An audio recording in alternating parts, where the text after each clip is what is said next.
Pernah kepikiran nggak sih, gimana caranya pemimpin-pemimpin hebat itu bisa bikin tim yang tadinya gue lulu, jadi satu kesatuan yang solid banget? Nah, hari ini kita bakal kupas tuntas idenya dari buku Common Purpose, karya Joel Kurtzman. Langsung aja kita mulai.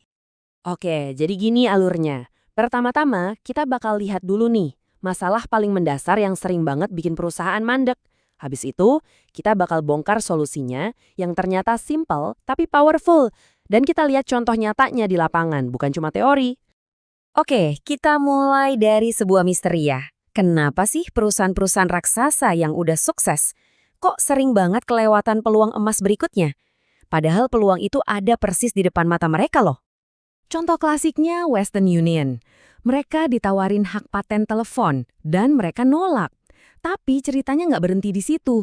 Bayangin setelah itu mereka nolak lagi radio, nolak televisi, bahkan internet dan teknologi seluler. Gila kan? Berkali-kali mereka buta sama masa depan yang udah ngetuk pintu. Nah, menurut buku ini, akarnya itu ada di model kepemimpinan yang udah usang. Ada beberapa penyakitnya nih. Pertama, diskoneksi kepemimpinan, di mana para bos cuma mikir, saya pemimpin, kalian pengikut.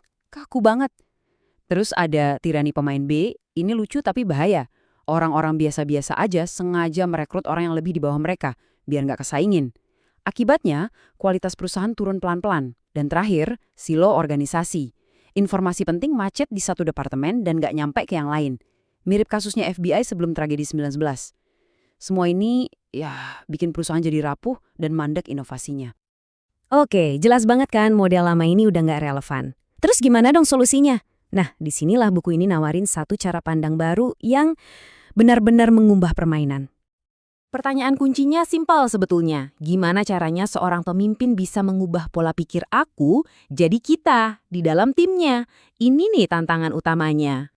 Dan jawabannya adalah common purpose atau tujuan bersama. Ini bukan cuma poster motivasi di dinding ya.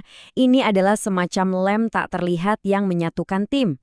Bikin mereka bisa bergerak bareng, kompak bahkan tanpa harus disuruh-suruh terus sama bos. Simple banget kan? Tujuan bersama adalah yang mengubah aku menjadi kita. Cuma satu kalimat, tapi ini adalah jantung dari semua kepemimpinan yang efektif. Titik. Oke, ini kedengarannya bagus banget secara teori. Tapi praktiknya gimana? Nah, biar kebayang, kita lihat dua contoh nyata yang benar-benar wow dari buku ini. Cerita pertama datang dari hotel super mewah Wynn Resorts di Las Vegas.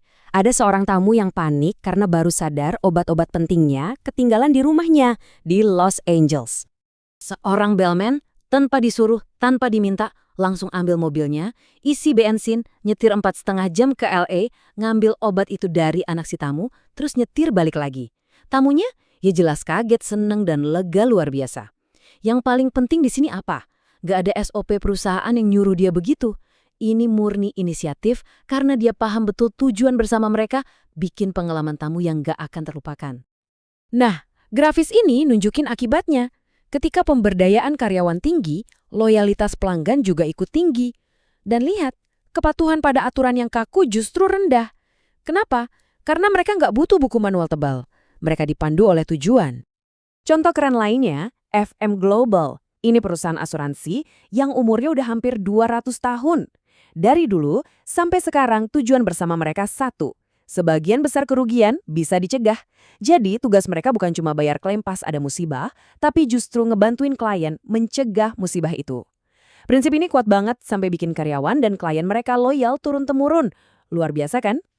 Pertanyaannya sekarang, gimana caranya biar tindakan-tindakan kayak bellman tadi jadi hal yang biasa, bukan kejadian langka? Jawabannya, kita harus mulai dengan membongkar struktur lama yang kaku. Intinya ada di pergeseran ini. Kita pindah dari model lama yang kayak piramida, command and control, di mana informasi ditahan di atas dan orang cuma jadi pengikut, ke model baru yang lebih kayak jaring. Kepemimpinan itu tindakan, bukan jabatan. Informasi dibagiin secara bebas, dan semua orang ya, dianggap sebagai pemimpin. Tapi ini bukan berarti jadi berantakan tanpa aturan ya. Justru sebaliknya, ini tentang membangun sebuah sistem yang didasari rasa hormat, saling percaya, dan yang paling penting, pelatihan. Biar apa? Biar setiap orang punya wewenang dan kemampuan buat ngambil keputusan yang tepat. Mereka memiliki pekerjaan mereka. Dan ini dia kuncinya. Insentifnya juga harus pas. Percuma ngomongin tujuan bersama kalau bonusnya cuma buat individu. Di FM Global misalnya, ada bonus rasio gabungan. Artinya, kalau perusahaan untung, semua dapat bonus. Semua. Dari CEO sampai resepsionis. Hasilnya, semua orang jadi mikir gimana ya caranya biar perusahaan makin untung, bukan cuma mikirin kerjaan masing-masing. Oke, dari semua ini, kita sampai di puncak pembahasan buku ini. Sebuah pemikiran yang benar-benar mengubah definisi apa itu tugas seorang pemimpin. Ini kutipan dari Anne Mulcahy, CEO yang berhasil menyelamatkan Xerox dari kebangkrutan.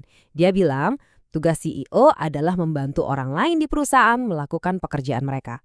Dengerin deh, ini benar-benar membalikan 180 derajat pandangan lama di mana pemimpin itu pusat segalanya. Jadi, tugas Anda sebagai pemimpin, entah itu CEO atau ketua tim kecil, sebenarnya bukan buat perintah, tapi buat menyingkirkan hambatan. Tugas Anda itu pasang target, ukur kemajuannya, terus sisanya adalah bersih-bersih jalan biar tim Anda bisa lari kencing menuju tujuan. Nah, sebagai penutup, coba deh kita tanyakan ini ke diri kita masing-masing. Di level manapun kita berada sekarang, apakah kita ini tipe orang yang menyingkirkan rintangan? Atau jangan-jangan kita sendiri yang jadi rintangannya? Jawabannya ada di kita semua.